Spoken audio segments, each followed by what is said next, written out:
First reading, Ephesians chapter 3 verse 2-12. You have surely heard the way in which God entrusted me with the grace He gave me for your sake.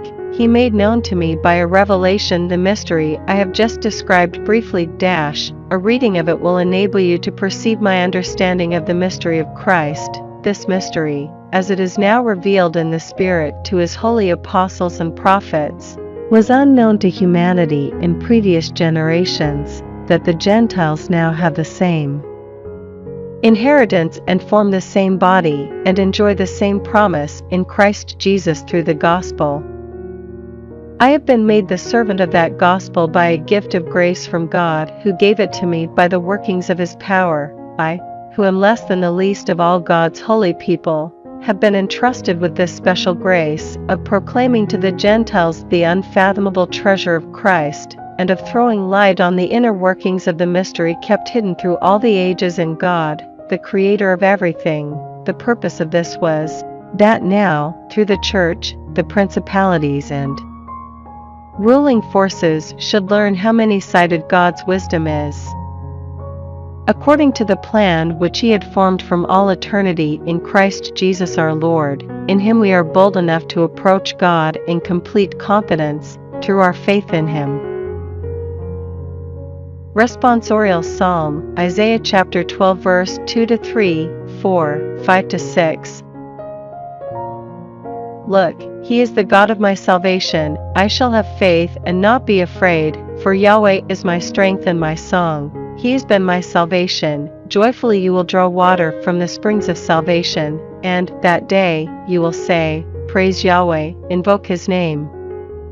Proclaim His deeds to the people, declare His name sublime, sing of Yahweh, for His works are majestic, make them known throughout the world, cry and shout for joy, you who live in Zion, for the Holy One of Israel is among you in His greatness. Gospel, Luke chapter 12 verse 39-48.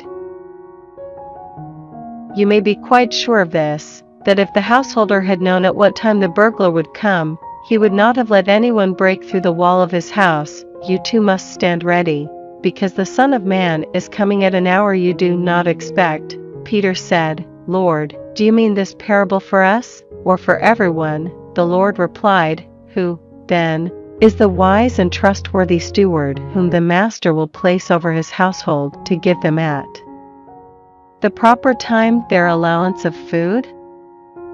Bless that servant if his master's arrival finds him doing exactly that. I tell you truly, he will put him in charge of everything that he owns. But if the servant says to himself, My master is taking his time coming, and sets about beating the menservants and the servant girls, and eating and drinking and getting drunk, his master will come on a day he does not expect and at an hour he does not know.